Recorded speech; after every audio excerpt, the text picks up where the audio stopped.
अस्सलाम एवरीवन। इस वक्त हम खड़े हैं शफी मोहम्मद निज़ामानी स्कूल में और हम ये एक्टिविटी जो है वो कर रहे हैं टीचर्स ऑफ एक्टिविटी। इसके अंदर हमने क्लास 7 को सेलेक्ट किया है और उसका सब्जेक्ट जो है वो सिंधी है।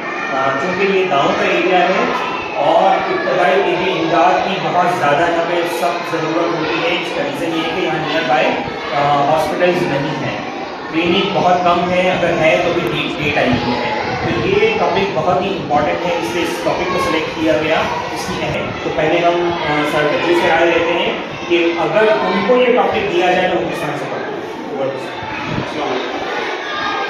सभी का प्रेरित सिंधी इमदाद की असांखे ॿारहाड़ी आहे उन में सभु ऐं असांखे उनजी नाले जी ज़रूरत आहे, छो त अस्पतालूं हिते तमामु परे ऐं ॿारहाड़ी साइड आहे। को माण्हू वरी ॿार जो कमु थो करे, को ॿार ते पियो वञे त उते सीटूं आहिनि। त असांखे ॿारनि खे उस्तादनि खे आम माण्हू जेको आहे उनखे इन जी ॼाण हुअणु लाज़मी आहे। इतफ़ाक़ आहे को माण्हू ॿार ते वियो या ॿनी ते कमकार सां वियो त हुनखे नांग टंगे पियो। हाणे छा करे, जेसीं ताईं अस्पताल पहुचे थो तेसीं ताईं ज़हर हुजे मथे चढ़ी थो वञे ऐं उनजो मौत वाक़ई थी वञे। उन लाइ जेकॾहिं उनखे ख़बर हूंदी उनखे छा करणु घुरिजे त हू डॉक्टर ताईं आसानी सां पहुची सघे थो। त जेकॾहिं कंहिंखे नाम टंगे थो त उन महिल हुनखे रसो हुजे, रुमाल हुजे या टुवाल आहे छा हुनखे पायूं जिते नाम टंगे थो उन खां थोरो मथे सिके बग़ैर हुनखे, ताकी ज़हर मथे न चढ़े ऐं उन खां पोइ हुनखे जेतिरो जल्दी थी सघे थो डॉक्टर ॾांहुं वञे। ठीकु आहे, को ॿार में सड़े थो या कंहिं ॿाहिरि लॻी थी वञे उछो त हुन माण्हू खे छा कजे, जो कपिड़ो आहे पुसाए हुन वेट ते ज़बरदस्त बात की। और इस टॉपिक के अंदर जो लिखा हुआ है उसको प्रैक्टिकल तरीके से, यानी उसको अगर हमें इस्तेमाल करना है, बच्चों को ये प्रॉपर अंडरस्टैंडिंग देनी है। जैसे सर ने सांप की एग्जांपल दी, वो इस किताब में दी हुई है ऑलरेडी कि सांप अगर बच्चे को या किसी को भी इंसान को डस जाता है तो उसके लिए हमें कौन सा फर्स्ट एड इस्तेमाल करना है।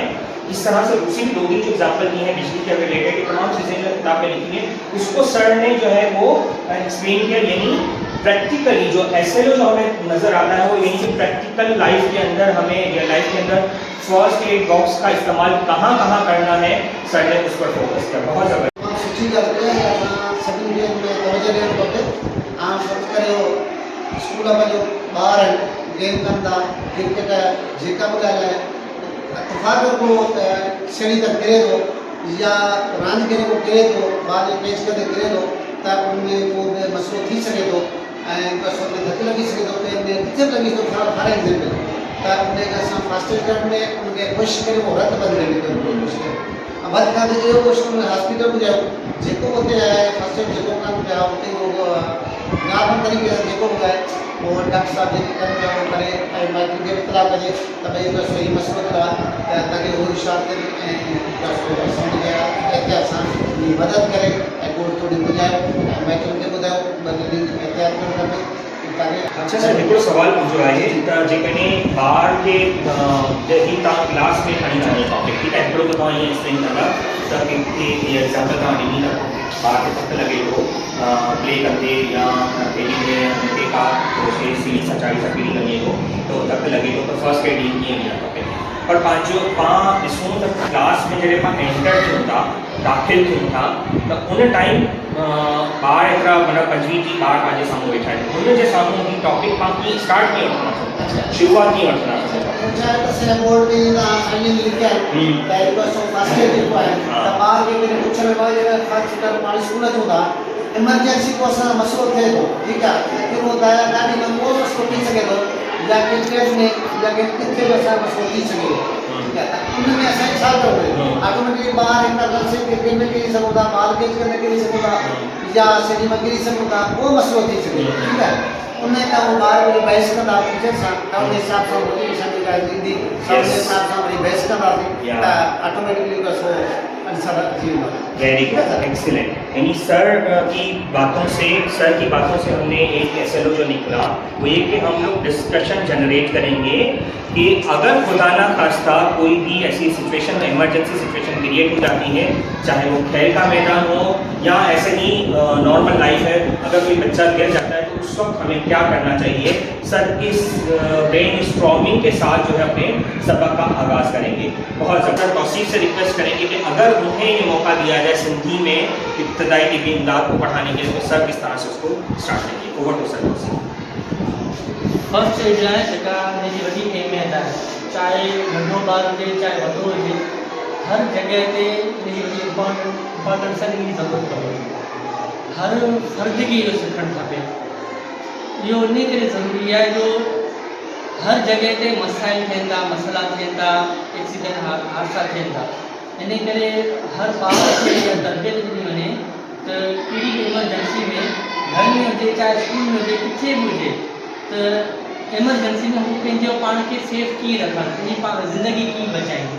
तो इन करे हिनजी वॾी अहमियत आहे।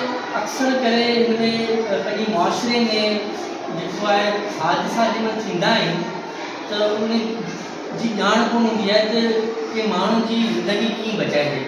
तो ॿार जी या के माण्हू जी ज़िंदगी बचाइण लाइ अगरि कंहिं टोले में कंहिंखे ॼाण आहे त कंहिंजी जान बचाए सघे थो। मिसाल जे तौर ते किथे रोड हादसो थिए थो, के किरी पवे थो या सीरियस थी वञे थो त कीअं बचाइजे, कीअं उनखे बचाए करे आर्जी तौर ते कीअं उनखे हॉस्पिटल ताईं पहुचाइजे। या ॼाण हूंदी तो जानू बचाए सघूं था पाण। या आहे एजुकेशन सां, तालीम सां। हर ॿार खे अगरि इन शयुनि जी तालीम हूंदी तो वधि खां वधि पाण इंसानी जानू बचाए सघूं था। तो इन करे जॾहिं बि अहिड़ा मसाइल अचनि तव्हां ॾिसो तो उनखे कोशिशि कयो फर्स्ट एड ॾियो। फर्स्ट एड में छा हूंदो आहे, कहिड़ियूं शयूं ज़रूरी आहिनि, कीअं कंहिंजी सिहत बचाइजे, कीअं कंहिंजी जान बचाइजे, तो इहो उनजी ॼाण हुअणु ज़रूरी आहे।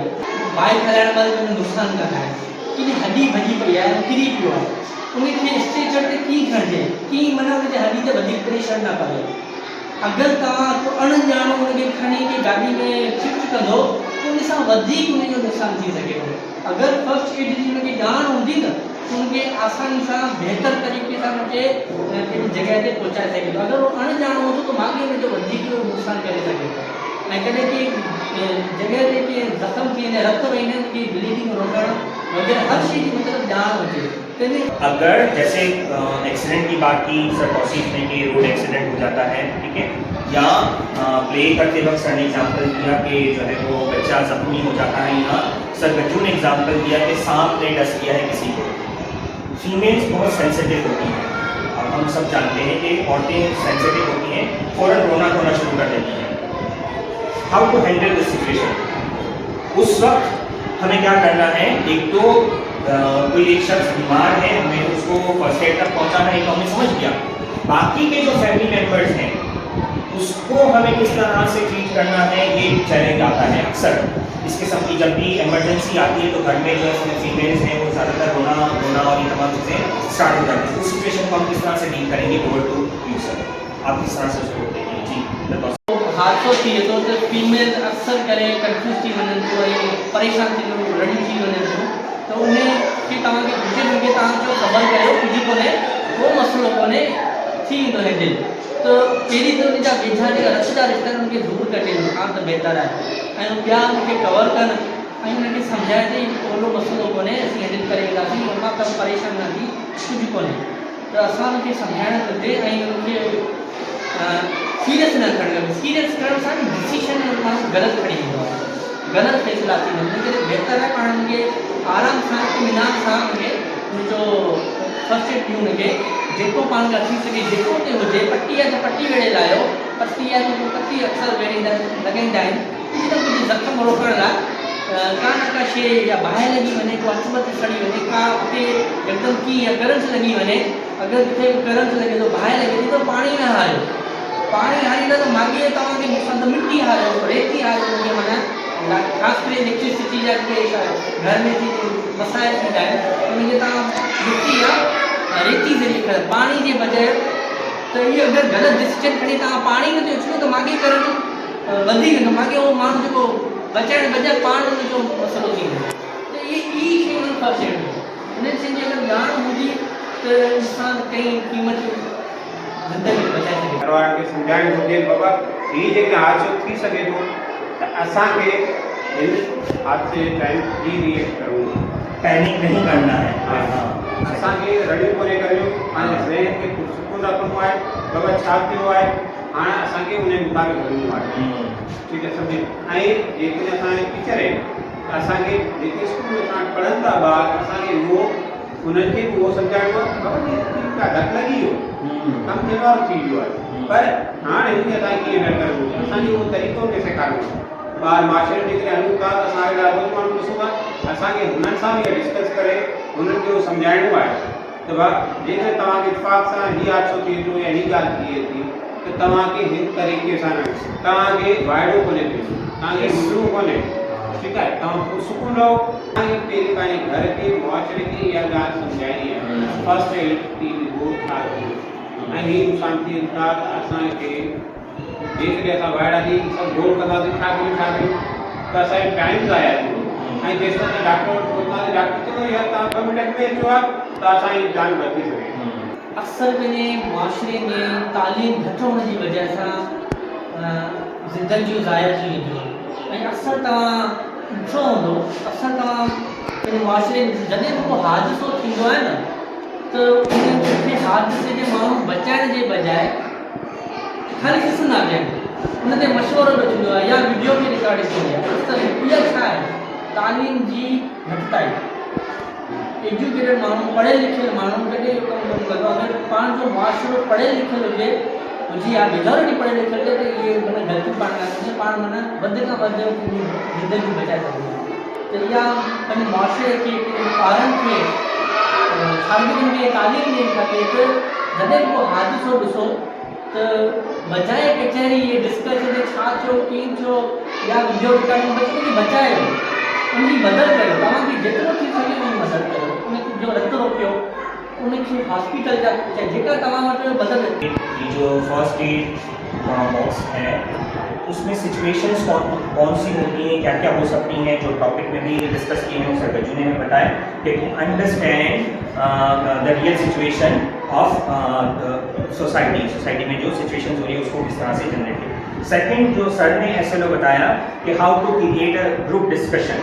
ठीक है, हम डिस्कशन किस तरह से क्रिएट करेंगे रिलेटेड टू दिस टॉपिक। हम इस टॉपिक को लेते हुए बच्चों में डिस्कशन जनरेट किस तरह से करेंगे, तो सर ने इस एसएलओ पर फोकस किया।